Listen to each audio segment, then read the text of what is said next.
Hello students, मेरा नाम बिट्टू तिवारी है और आप सभी का हमारे यूट्यूब चैनल पर स्वागत है। स्टूडेंट्स, यदि आप चैनल पर पहली बार आए हैं, चैनल को सब्सक्राइब कर दीजिए। वीडियो पसंद आए वीडियो को लाइक कर दीजिए, अपने फ्रेंड्स के साथ शेयर कर दीजिए। यहाँ पे आज की इस वीडियो में हम डिस्कस करेंगे eigen value and eigen vector. Eigen value और आइगन वेक्टर से यदि हम बात करें तो इम्पोर्टेंट है ये टॉपिक भी आपके लिए। कभी कभी क्या होता है कि यहाँ पे यदि आपको आइगन वैल्यू आइगन वेक्टर अगर नहीं पता है तो आप क्वेश्चन के आगे डिस्कशन नहीं कर पाते। जैसे कि आपको अगर मान लीजिए डायगोनलाइजेबिलिटी चेक करनी है, ठीक है, या फिर आपको अलजेब्राइक मल्टीप्लिसिटी, ज्योमेट्रिक मल्टीप्लिसिटी, ये सब चीज़ें अगर चेक करनी है तो सबसे पहले जो आपका टॉपिक है वो आइगन वैल्यू आइगन वेक्टर आपको समझना बेहद ही ज़रूरी है। ठीक है, तो यहाँ पे आइगन वैल्यू की बात करते हैं। यहाँ पे जो आपका आइगन वैल्यू होता है वो क्या होता है और जो आइगन वेक्टर होता है वो क्या होता है, वो सब चीज़ें हम यहाँ पे डिस्कस करेंगे और छोटे छोटे दो एक ट्रिक भी सीखेंगे। ठीक है, यहाँ पे क्या होता है कि जब आपका a into B is equals to lambda into B, यहाँ पे a क्या है, a हमारी मैट्रिक्स है, v हमारा क्या है, आइगन वेक्टर है। ठीक है, और यहाँ पे जो v है वो तो आइगन वेक्टर है ही, और यहाँ पे जो लैम्डा है ये हमारा आइगन वैल्यू है। क्या है, आइगन हमारी वैल्यू है। ठीक है, तो इस तरीके से जो vector A V is equals to lambda into V की कंडीशन को सेटिस्फाई करेगा वो हमारा आइगन वेक्टर कहलाएगा। जो आइगन वैल्यू लैम्डा यहाँ पे कांस्टेंट के फॉर्म में बाहर निकल के आएगी उसे ही हम आइगन वैल्यू बोलेंगे। ठीक है, अब जैसे कि यहाँ पे कोई हम मैट्रिक्स ले लें, क्या है, जैसे मान लीजिए कि हमने कोई मैट्रिक्स लिया, ए इज इक्वल्स टू हमने लिया 1 2 3 2 3 1 1 2, एक सेकेंड, इसको जो है 3 2 1, ये मान लीजिए कि हमने क्या किया है, ये हमने 3 क्रॉस 3 की एक मैट्रिक्स बना ली है। ठीक है, अब मैट्रिक्स हमने बना ली है और इससे यदि हम आपसे कहें कि इसकी आइगन वैल्यू आप बताइए, क्या है इसकी आइगन वैल्यू आप बताइए, और इसकी आइगन वैल्यू आप कैसे बताएंगे। और यहाँ पे क्लियरली आपको दिख रहा है कि इस मैट्रिक्स के, ध्यान से समझिए, जो ये मैट्रिक्स है इस मैट्रिक्स की हर एक रो का जो सम है वो कितना आ रहा है, 1 + 2 + 3 = 6। और यहाँ पे यदि हम सेकेंड रो का करें तो ये हो जाएगा 2 + 3 + 1 = 6। सिमिलरली थर्ड रो का अगर हम सम करें 3 + 2 + 1 = 6। यहाँ पे इस मैट्रिक्स के हर एक रो का सम 6 आ रहा है। इसका मतलब क्या है, 6 must be a eigen value of the matrix A. जो अगर यहाँ पे हर एक रो का सम 6 है या फिर हर एक कॉलम का सम 6 है या फिर रो और कॉलम दोनों का, हर एक रो का हर एक कॉलम का सम, दोनों कंडीशन सेटिस्फाई हो रही है 6 6, तो यहाँ पे जो है ये भी 6 हो रहा है, ये भी 6 हो रहा है, ये भी 6 हो रहा है। ठीक है, तो यहाँ पे जो है 6 जो है क्या हो जाएगा, ए की एक आइगन वैल्यू होगी। क्या है, आइगन वैल्यू होगी 6। एक ही आइगन वैल्यू अगर आप यहाँ से देखें तो एक ही आइगन वैल्यू को आप आइडेंटिफाई कर रहे हैं कि जो 6 है इस मैट्रिक्स की आइगन वैल्यू श्योर है कि आएगी। बाकी जो 2 आएगी वो अलग अलग तरीके से आप निकाल सकते हैं। ठीक है, तो यहाँ पे जो है ए तो पता चल गया कि यहाँ पे जब इस तरीके से मैट्रिक्स होगी, हर एक रो का सम या फिर हर एक कॉलम का सम या फिर हर एक रो और कॉलम का सम जो है 6 आता है, या फिर कोई कांस्टेंट नंबर अगर आता है तो क्या कहेंगे, जो कांस्टेंट नंबर आ रहा है वो उस मैट्रिक्स की आइगन वैल्यू जरूर से जरूर होगी। ठीक है, उसके बाद की जो वैल्यू है वो हम निकाल लेंगे फार्मूले से।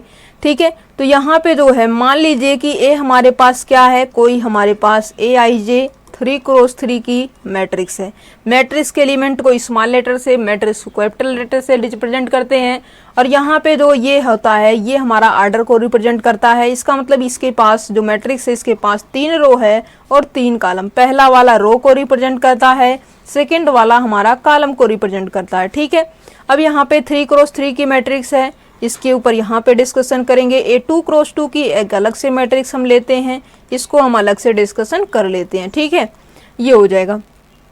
और इसके अंदर यदि हम कैरेक्टरिस्टिक इक्वेशन की बात करें तो क्या हो जाता है, ये आपको मिलता है lambda square minus trace of A into lambda plus का determinant of A is equal to 0।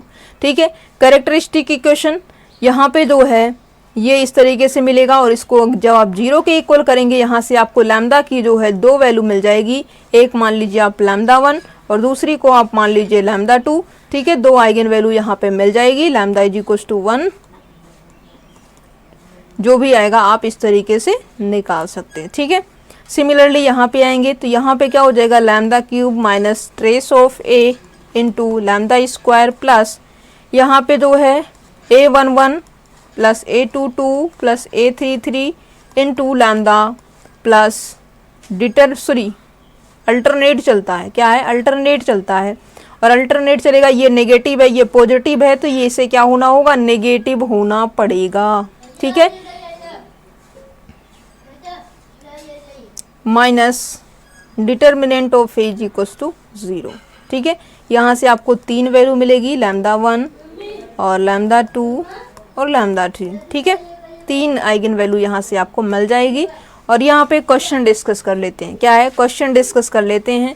Question को अगर डिस्कस करेंगे तो बेहद ही इजी और आसान हो जाएगा ट्रिक को समझना। ठीक है, और यहाँ से देखिए कैरेक्टरिस्टिक इक्वेशन आप इस तरीके से बनाएंगे, उसको सॉल्व कर लेंगे, तीन आइगन वैल्यू आपको मिल जाएगी इजी वे में।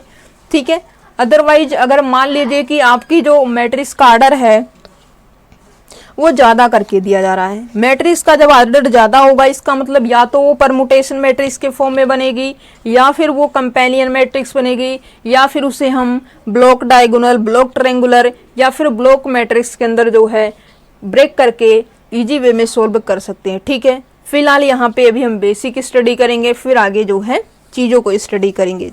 ओके, तो यहाँ पे मान लीजिए कि कोई मैट्रिक्स ए है, पहले 2 क्रॉस 2 से समझने की कोशिश करते हैं। मैट्रिक्स मान लीजिए ए हमारा 1 2 0 1 ये है। ठीक है, 2 क्रॉस 2 की मैट्रिक्स है। अब क्लियरली इसी पे चर्चा कर लेते हैं। ठीक है, इसी पे चर्चा ये करेंगे कि इस मैट्रिक्स की जो आइगन वैल्यू है, क्लियरली ये मैट्रिक्स को देखते ही हम पता कर सकते हैं कि ये हमारी अपर ट्रायंगुलर मैट्रिक्स है। अपर ट्रायंगुलर मैट्रिक्स हो, लोअर ट्रायंगुलर मैट्रिक्स हो, डायगोनल मैट्रिक्स हो, स्केलर मैट्रिक्स हो, ये सभी की सभी जो मैट्रिक्स होती है उसकी जो आइगन वैल्यू होती है जस्ट उसके डायगोनल के एलिमेंट होते हैं। ठीक है, तो यहाँ से इसकी आइगन वैल्यू 1 1 हो जाएगी। जब इसकी आइगन वैल्यू 1 1 हो गई तो इसका मतलब क्या हो गया, इसका मतलब ये हो गया कि जो मैट्रिक्स है इसकी आइगन वैल्यू 1 1 मिल रही है। अब यहाँ पे फार्मूले से निकाल लेते हैं, lambda square minus trace of A into lambda plus determinant 1 minus 0, तो ये हो जाएगा 1 इज इक्वल टू 0, और ये हो जाएगा lambda minus 1 square is equal to 0, lambda is equal to 1 और 1 हो जाएगा। ठीक है, अब यहाँ पे जो है नेक्स्ट हम 3 क्रॉस 3 से निकाल देते हैं। मान लीजिए कि ए को हमने लिया 1 2 3 0 2 1 0 0 3 मंथरा है लखा मारा बद्दू इठा सा उल्टी आबू तू से तो बोला ना।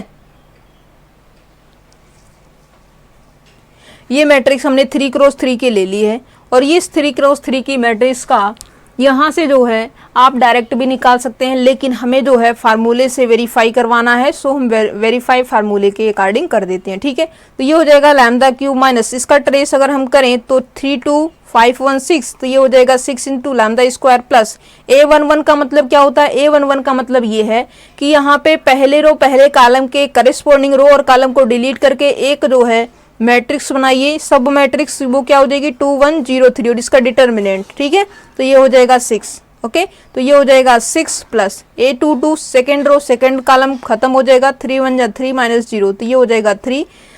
ठीक है, ये माइनर A22 A33 जो माइनर होगा वो यहाँ पे क्या हो जाएगा, third row third column delete, 2 into 2 minus 0 plus का 2 इंटू लैम्डा माइनस डिटर्मिनेंट इसका क्या हो जाएगा, प्रोडक्ट ऑफ आइगन वैल्यू। ठीक है, क्योंकि ये डायगोनल मैट्रिक्स है, इसके जो डिटर्मिनेंट होगा जस्ट इसका डायगोनल एलिमेंट मल्टीप्लाई होके हो जाएगा। ठीक है, 2 1 जा 2 1 3, तो ये वैल्यू हो जाएगा 6 इज इक्वल टू 0। ये फाइनल हो जाएगा lambda cube minus 6 into lambda square plus 11 into lambda minus 6 is equal to 0। और यहाँ पे जो है लैम्डा क्यूब के अंदर पॉलिनोमियल हो गई, अब यहाँ पे इसके जो है फैक्टर देखेंगे, सिंथेटिक डिवीजन मेथड से भी आप इजी वे में सोल्व कर सकते हैं। क्या हो जाएगा, इसका फैक्टर क्या हो जाएगा, +-1 +-2 +-3 और +-6 हो जाएगा। ठीक है, अब यहाँ पे देखेंगे क्या 1 इसको वेरीफाई करता है, 1 - 6 क्या है, 1 - 6 + 11 - 6। ठीक है, और यहाँ पे क्लियरली यदि हम माइनस का 1 देखें तो देखते हैं कि -1 सेटिस्फाई होता है या नहीं। माइनस का 1 हो जाएगा, ये माइनस का 6 हो जाएगा, ये माइनस का 11 हो जाएगा और ये माइनस का 6 हो जाएगा। ठीक है, तो नेगेटिव भी सेटिस्फाई इसको नहीं कर रही है। ठीक है, और यहाँ पे जो है यदि हम 2 को देखें, 2 × 2 = 4 × 2 = 8 माइनस 2 × 4 6 × 24 प्लस 22 - 6। तो यहाँ पे जो है आपको क्या हो जाएगा, 8 - 6 वैल्यू क्या हो जाएगी, 8 - 6 आपको 2 हो जाएगा और ये प्लस का 22 24 - 24 वैल्यू आ जाएगी 0। क्या है, वैल्यू 0 आ जाएगी। मतलब यहाँ पे 2 रखने पे वैल्यू मिल रही है। क्या है, 2 रखने पे यहाँ से वैल्यू मिल रही है और मिल रही है तो ठीक है। बाद की जो वैल्यू होगी यहाँ पे 1 के अंदर पहले हम लीनियर बना लेते हैं, फिर 2 का पोलिनोमियल। ठीक है, मतलब ये है कि एक पोलिनोमियल अलग से, बाकी जो बचेगी 2 डिग्री की पोलिनोमियल आ जाएगी और 2 डिग्री की पोलिनोमियल को हम जो है आराम से निकाल सकते हैं। तो यहाँ से जो है 2 इसका एक मान लीजिए फैक्टर हो रहा है, तो यहाँ पे इसके कोफिशिएंटों को सबको लिख दीजिए। 1 हो जाएगा, माइनस का 6 हो जाएगा, प्लस का 11 हो जाएगा, माइनस का 6। ठीक है, सिंथेटिक डिवीजन मेथड लगाएंगे, यहाँ पे 0 लिखेंगे, 1 + 0 को ऐड करके यहाँ पे 1 लिखेंगे, 2 × 1 = 2 हो जाएगा, -6 प्लस का 2 ये आपका हो जाएगा -4 और ये मल्टीप्लाई होगा 2 से, 4 × 2 = 8 माइनस का 8 हो जाएगा, तो ये हो जाएगा प्लस का 3 3 × 2 = 6, ये हो जाएगा प्लस का 6 और ऐड होके यहाँ पे 0 हो जाएगा। दैट मीन्स ये हो जाएगा λ-2 λ² - 4 λ प्लस का 3 = 0 और ये 3 × 1 = 3 3 × 1 = 4 हो जाएगा और यहाँ से λ-2 λ-3 और 1 λ-3 λ-1 = 0। इसकी जो आइगन वैल्यू आ रही है वो 1 आ रही है, 2 आ रही है, 3 आ रही है। इस तरीके से आप क्या कर सकते हैं, इसकी जो है कैरेक्टरिस्टिक इक्वेशन बना सकते हैं। कैरेक्टरिस्टिक इक्वेशन लगा के अगर 3 डिग्री की है, सिंथेटिक डिवीजन मेथड लगा के इसको ब्रेक कर दीजिए 1 और 2 के अंदर, और यहाँ पे एक पोलिनोमियल अलग से जब निकल जाएगी 2 डिग्री की पोलिनोमियल को आप इजी वे में सोल्व कर सकते हैं। ठीक है, तो यहाँ से आपका ये आंसर हो जाएगा 1 2 3 इस तरीके से आपको मिल जाएगा। ठीक है, अब यहाँ पे बात कर लेते हैं ट्रेस और डिटर्मिनेंट की। क्या है, ट्रेस की बात कर लेते हैं और डिटर्मिनेंट की बात कर लेते हैं। क्या है, ट्रेस की बात कर लेते हैं और डिटर्मिनेंट भी बात कर लेते हैं। ट्रेस क्या होता है, ट्रेस हमारा जो है होता है सम ऑफ आइगन वैल्यू। क्या है, trace of the matrix A is equals to sum of the eigen value. क्या होती है, आइगन वैल्यू की सम होती है। और जो डिटर्मिनेंट होता है वो क्या होता है, determinant of the matrix A is equals to product of eigen value. क्या है, प्रोडक्ट ऑफ आइगन वैल्यू। ठीक है, ओके, मान लीजिए कि कोई मैट्रिक्स ए है जो कि 2 × 2 की मैट्रिक्स है, इसकी जो आइगन वैल्यू है वो 1 और 2 है। ठीक है, और यहाँ पे अगर 2 × 2 की मैट्रिक्स है तो उसकी 2 ही आइगन वैल्यू आएगी, या तो वो रिपीट करे, या तो नॉन रिपीटेड हो, या फिर 0 हो, नॉन 0 हो, कोई भी हो सकता है। बट यहाँ पे अगर कोई आपसे ये कहे कि आपको हम ए जो है 2 × 2 की मैट्रिक्स दे रहे हैं जिसकी जो आइगन वैल्यू है वो हम आपको बता रहे हैं कि वो क्या है, जिसकी जो कि हमने बताया कि आपको 1 और 2 है। ठीक है, और यहाँ पे इसका अगर हम पूछे आपसे कि ट्रेस बता दीजिए, क्या है, ट्रेस ऑफ द मैट्रिक्स आप ये बताइए और आप डिटर्मिनेंट ऑफ द मैट्रिक्स ये बताइए। और इन सब चीज़ों के ऊपर हमने ऑलरेडी वीडियो बना भी रखा है, डिटेल में देखना चाहते हैं तो आप हमारे यूट्यूब चैनल से देख सकते हैं। ठीक है, ट्रेस जो है यहाँ पे क्या हो जाएगा, ट्रेस इसका जो है sum of eigen value, that means यहाँ पे 1 + 2 हो जाएगा। डिटर्मिनेंट क्या हो जाएगा, product of eigen value, that means 1 × 2 = 2 हो जाएगा और 2 1 यहाँ पे 3 हो जाएगा। इस तरीके से आप क्या करेंगे, सोल्व कर देंगे। ठीक है, मान लीजिए कोई आपसे ये कहे कि ए हमारे पास 3 × 3 की मैट्रिक्स है जिसकी आइगन वैल्यू मान लीजिए 1 है, 2 है और 6 है। ठीक है, अब यहाँ पे इसकी क्या करें, यहाँ पे जो है इसका ट्रेस निकालने के लिए अगर आपसे कोई बोले तो ट्रेस क्या हो जाएगा, सम ऑफ आइगन वैल्यू। जब ये आपकी आइगन वैल्यू होंगी तभी ये चीज़ें कर सकते हैं, अदरवाइज आप नहीं कर पाएंगे। ठीक है, ये आपकी आइगन वैल्यू है। ठीक है, तो यहाँ से आपका हो जाएगा 1 + 2 + 6 और टोटल क्या हो जाएगा 6 2 8 और 1 9। ठीक है, और डिटर्मिनेंट की यदि हम बात कर दें, डिटर्मिनेंट क्या हो जाता है, प्रोडक्ट ऑफ आइगन वैल्यू। ठीक है, तो यहाँ से जो है 6 2 जा 12, ये 12 आपका क्या हो जाएगा, रिक्वायर्ड आंसर हो जाएगा। ठीक है, आगे बढ़िए, आगे बढ़ेंगे। यहाँ पे क्या देखेंगे, यहाँ पे जो है अब बात हो गई हमारी ट्रेस की और डिटर्मिनेंट की। ट्रेस भी हमारा हो गया, डिटर्मिनेंट भी हमारा हो गया, आइगन वैल्यू भी हो गई, आइगन वेक्टर भी हो गया। ठीक है, अब यहाँ पे जो है एक चीज़ और स्टडी कर लेते हैं जो कि आगे आने वाले टाइम में बेहद ही ज़रूरी होगा। ठीक है, और हमने ये भी बता दिया कि जब आपकी मैट्रिक्स डायगोनल मैट्रिक्स होगी, स्केलर मैट्रिक्स होगी, या फिर जो है अपर ट्रायंगुलर, लोअर ट्रायंगुलर, तो यहाँ पे जस्ट उसके जो डायगोनल एलिमेंट होंगे वही आपकी आइगन वैल्यू हो जाएगी। ठीक है, अब यहाँ पे देखिए, मान लीजिए कि कोई वेक्टर आपको दिया गया है v1, v1 आपका आइगन वेक्टर है 1 2 1। ठीक है, और जो v2 वेक्टर है, v2 वेक्टर आपका मान लीजिए 1 2 3 है। ठीक है, और जो v3 वेक्टर है वो आपका 1 0 0 है। ठीक है, अगर आपसे कोई ये कहे कि ये चेक करके बताइए कि जो वेक्टर v1 v2 v3 है ये आपका लीनियरली इंडिपेंडेंट है या फिर लीनियरली डिपेंडेंट है। ठीक है, तो इस वेक्टर से आप क्या करेंगे, इसको मैट्रिक्स फॉर्म में बनाएंगे। इसको पहले b1 लिखिए, फिर आप b2 लिखिए, फिर आप b3 लिखिए। ठीक है, आपने 3 क्रॉस 3 की मैट्रिक्स बना ली। और अगर इस मैट्रिक्स का जो डिटर्मिनेंट है, क्या है, जो डिटर्मिनेंट है, अगर इस मैट्रिक्स का डिटर्मिनेंट 0 आता है तो जो वेक्टर v1 v2 v3 होंगे ये आपके क्या होंगे, लीनियरली डिपेंडेंट होंगे। और अगर इसका डिटर्मिनेंट नॉट 0 आता है तो यहाँ से जो v1 v2 v3 है ये हमारा क्या हो जाएगा, लीनियरली इंडिपेंडेंट हो जाएगा। ठीक है, क्लियरली यहाँ पे देखेंगे, फर्स्ट रो के करस्पॉन्डिंग इसका एक्सपेंशन कर देंगे और पता चल जाएगा कि ये लीनियरली डिपेंडेंट है या इंडिपेंडेंट है। ठीक है, तो यहाँ से कैंसल आउट होके ये 0 माइनस 0 हो जाएगा, माइनस ये आपका 0 माइनस 0 यहाँ पे फिर से 0 हो जाएगा, प्लस का 1, और यहाँ पे जो है 3 2 जा 6 माइनस 2, यहाँ से आपको वैल्यू क्या मिल जाएगी, ये दो टर्म आपकी 0 हो जाएगी, 6 माइनस 2 आपको 4 मिल जाएगा। और क्लियरली जो 4 है ये नॉट इक्वल्स टू 0 है, मतलब ये जो मैट्रिक्स है, इस मैट्रिक्स का जो डिटर्मिनेंट है वो नॉट इक्वल्स टू 0 है। और नॉट इक्वल्स टू 0 इसका मतलब जो वेक्टर v1 है, v2 है और v3 है वो हमारा लीनियरली इंडिपेंडेंट है। ठीक है, अब यहाँ पे मान लीजिए दो ही वेक्टर है, v1 आपका मान लीजिए 1 2 1 है, और जो v2 है इसको हम मान लेते हैं कि 2 4 और यहाँ पे मान लीजिए 2 है। ठीक है, अब इसको चेक करिए कि ये आपका लीनियरली डिपेंडेंट है या फिर लीनियरली इंडिपेंडेंट है। ठीक है, तो यहाँ पे हम देख रहे हैं कि v1 is equal to, clearly ये क्या है, 2 इंटू v2 है।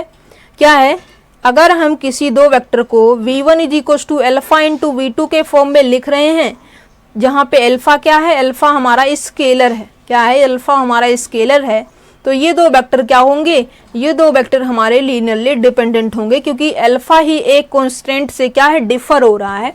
तो यहाँ पे एक दूसरे की स्केलर मल्टीपल में लिखे जा सकते हैं वेक्टर v1 और v2, तो ये क्या हो जाएगा, लीनियरली डिपेंडेंट वेक्टर हो जाएगा। ठीक है, इस क्योंकि स्केलर मल्टीपल में v1 v2 को लिखा जा सकता है, अगर नहीं लिखा जा सकता तब ये लीनियरली इंडिपेंडेंट होते। ठीक है, चलिए आगे बढ़ते हैं। लीनियरली डिपेंडेंट और इंडिपेंडेंट का भी कॉन्सेप्ट हो गया। अब यहाँ पे बात कर लेते हैं सिंगुलर और नॉन सिंगुलर। क्या है, सिंगुलर और नॉन सिंगुलर। चलिए यहाँ पे बात कर लेते हैं singular and non singular matrix के बारे में। सिंगुलर मैट्रिक्स और ये बात कर लेते हैं नॉन सिंगुलर मैट्रिक्स। ठीक है, चलिए सिंगुलर मैट्रिक्स का क्या होता है, सिंगुलर मैट्रिक्स को आप एक और अलग नाम से डिनोट कर सकते हैं, नॉन इनवर्टिबल मैट्रिक्स।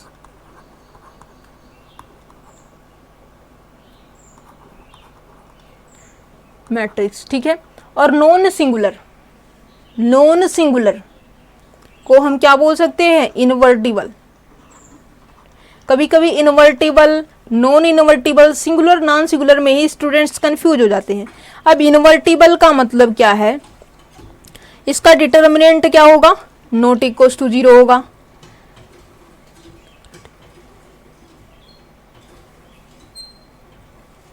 और यहाँ पे नॉन इन्वर्टिबल, मतलब उसका डिटर्मिनेंट क्या हो जाएगा, 0 हो जाएगा, बिल्कुल होगा, ठीक है। और यहाँ पे मान लीजिए कोई मैट्रिक्स है, क्या है, और आपको कुछ नहीं पता, ध्यान दीजिएगा, आपको कुछ नहीं पता, मैट्रिक्स आपको मान लीजिए 2 क्रॉस 2 की हो या 3 क्रॉस 3 की हो, ठीक है। जस्ट उसका आप क्या कर दीजिए, डिटर्मिनेंट निकाल दीजिए। डिटर्मिनेंट अगर 0 है then 0 must be the eigen value of the given matrix A, eigen value of the given matrix A, ठीक है।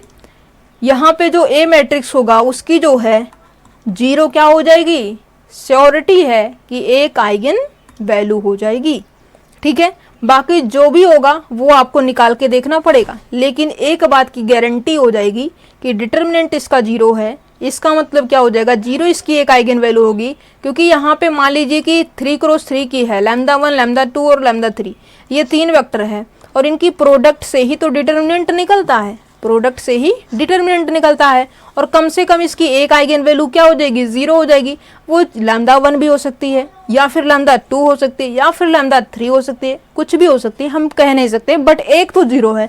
और यहाँ पे जो है एक 0 है, जब इस नंबर को मान लीजिए कि 2 नॉन 0 है, लैम्डा 2 और लैम्डा 3 नॉन 0, लैम्डा 1 क्या है, 0 है, प्रोडक्ट करेंगे तो 0 से किसी फाइनाइट नंबर को जब मल्टीप्लाई किया जाता है तो आंसर 0 मिलता है, ठीक है। और इसी कॉन्सेप्ट का यूज करके यहाँ पे हम बताते हैं कि जब मैट्रिक्स का डिटरमिनेंट 0 आएगा, 0 उसकी एक आइगन वैल्यू तो रहेगी ही रहेगी, ठीक है। चलिए, इन्वर्टिबल हो गया, नॉन इन्वर्टिबल हो गया, और रैंक के बारे में थोड़ा चर्चा कर लेते हैं। क्या है रैंक, रैंक क्या होता है, किसी मैट्रिक्स का जो रैंक होता है वो क्या होता है, रैंक का मतलब ये होता है कि जब आप किसी मैट्रिक्स का रो एक्लोन फॉर्म में चेंज करते हैं, क्या है, किसी मैट्रिक्स को जब आप रो एक्लोन फॉर्म में चेंज करते हैं, उसके पास जितने नंबर ऑफ पिवोट्स होते हैं वही उस मैट्रिक्स की रैंक होती है, ठीक है। या फिर मान लीजिए कोई मैट्रिक्स ये दी गई है आपको 1 2 0 1, ठीक है। ये मैट्रिक्स हमारी क्या है, 2 क्रॉस 2 की मैट्रिक्स है। इसके रैंक की बात करें तो रैंक इसका क्या है, इसका डिटर्मिनेंट जरा देख लेते हैं। अगर मैट्रिक्स का डिटर्मिनेंट 0 होता है तो यहाँ पे मैट्रिक्स की जो रैंक है वो उसके आर्डर से कम रहेगी, क्या है, लेस देन आर्डर, क्या है, आर्डर से लेस देन रहेगी, ठीक है। लेकिन अगर मैट्रिक्स का डिटर्मिनेंट नॉन 0 है तो उसकी जो रैंक होगी मैट्रिक्स की वो इक्वल्स टू ऑर्डर रहेगी, ठीक है। क्लियरली यहाँ पे इसका अगर हम डिटर्मिनेंट देखें, इसका डिटर्मिनेंट अगर हम देखेंगे तो ये हो जाएगा 1 माइनस 0 वैल्यू 1 आ जाएगी, और क्लियरली जो 1 है ये नॉट इक्वल्स टू 0 है, नॉट इक्वल्स टू 0 है, मैट्रिक्स इन्वर्टिबल है। मैट्रिक्स अगर इन्वर्टिबल है तो इसका डिटर्मिनेंट नॉन 0 है, मैट्रिक्स इन्वर्टिबल है, तो ये क्या हो जाएगी, फुल रैंक हो जाएगी। फुल रैंक का मतलब ये है कि इसका जो रैंक होगा मैट्रिक्स के का उसके आर्डर के बराबर हो जाएगा, और यहाँ पे 2 क्रॉस 2 की मैट्रिक्स थी इसलिए इसकी रैंक 2 हो जाएगी, ठीक है। अब यहाँ पे एक एग्जांपल और देते हैं, मान लीजिए कि 1 0 0 0, ठीक है, ये 2 क्रॉस 2 की मैट्रिक्स है, इसके रैंक देखना है। रैंक का मतलब यहाँ पे क्या है, यहाँ पे जो है ये आपकी क्या है, रो एक्लोन फॉर्म है, रो रिड्यूस एक्लोन फॉर्म, उसको बनाने की जो है ज़रूरत ही नहीं है, डबल आरईएफ में बनाने की ज़रूरत नहीं है, आप रो एक्लोन फॉर्म में चेंज करिए। रो एक्लोन फॉर्म क्लियरली यही है, पिवोट आपके लेफ्ट टू राइट मूव करने चाहिए, और यहाँ पे जो 0 होगा वो इसके नीचे रखा जाएगा, ठीक है, वही चीज़ें होती है। अब यहाँ पे जो है क्या होता है, यहाँ पे क्लियरली एक ही पिवोट नॉन 0 है, तो इसका मतलब क्या है, इसकी रैंक क्या हो जाएगी, क्लियरली 1 हो जाएगी, ठीक है।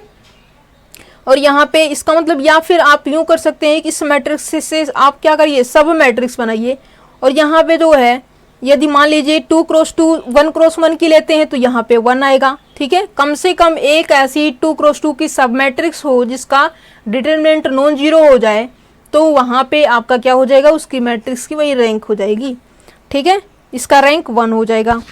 और क्लियरली इसका जो डिटर्मिनेंट है, डिटर्मिनेंट इसका 0 है, डिटर्मिनेंट 0 है, इसका मतलब इसको आरईएफ फॉर्म में चेंज करके देखना पड़ेगा कि इसकी रैंक क्या आएगी, ठीक है। इस तरीके से आप रैंक को डिसाइड कर सकते हैं।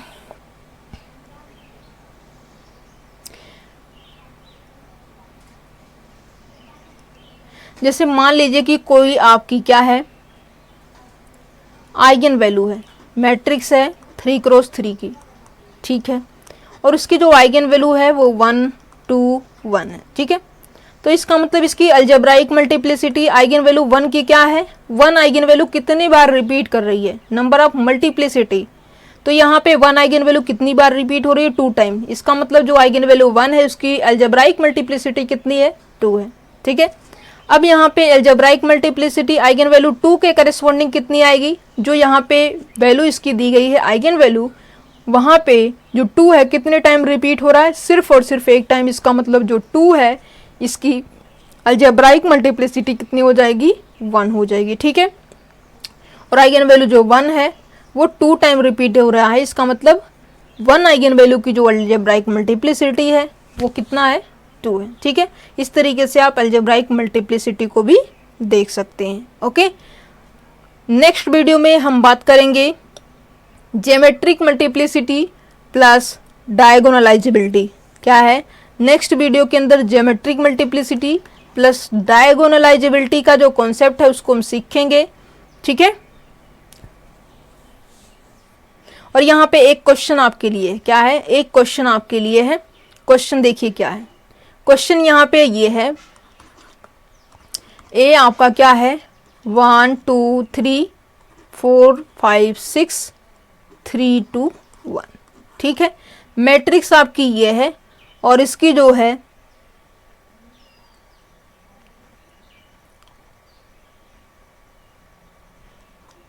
और कोई बी मैट्रिक्स है, बी मैट्रिक्स आपकी क्या है आइडेंटिटी प्लस ए स्क्वायर। इसकी जो है आपको क्या करना है, डिटर्मिनेंट निकालना है। मैट्रिक्स ए है और यहाँ पे जो है find the eigen value of B, यहाँ पे क्या करना है, find the eigen value of A की तो मिल जाएगी आपको, बी की ये आपको बताना है। और यहाँ पे जो है जो इसका आंसर आएगा वो आपको कमेंट सेक्शन में ज़रूर बताना है, ठीक है, ताकि ये पता चल सके हमें कि आपको समझ में आ रही हैं चीज़ें या नहीं आ रही हैं, ठीक है। तो यहाँ पे नेक्स्ट वीडियो के अंदर हम बात करेंगे ज्योमेट्रिक मल्टीप्लिसिटी प्लस यहाँ पे जो है डायगोनलाइजेबिलिटी, ठीक है। ये इंपॉर्टेंट कॉन्सेप्ट है और इसको अगर आप सीखेंगे तो एग्ज़ाम के अंदर बेहतर से बेहतर परफॉर्मेंस कर सकते हैं और जो अपना नंबर है उसको अच्छे तरीके से गेन करके जो आपको रिजल्ट के बाद एहसास होता है उसको पहले कर दीजिए ताकि रिजल्ट बेहतर हो सके। अभी जो भी प्रैक्टिस करनी है, जो भी करना है, अभी से स्टार्ट कर दीजिए। अगर आपने स्टार्ट नहीं किया है, आपका इस बार नहीं हुआ, तो यहाँ पे जो दिसंबर का एग्ज़ाम होगा 2023 में, उसके अंदर श्योर है कि आपको बेहतर परिणाम देखने को मिलेंगे। Okay, thank you so much. मिलेंगे नेक्स्ट वीडियो में ज्योमेट्रिक मल्टीप्लिसिटी एंड डायगोनलाइजेबिलिटी के साथ। Take care and bye bye.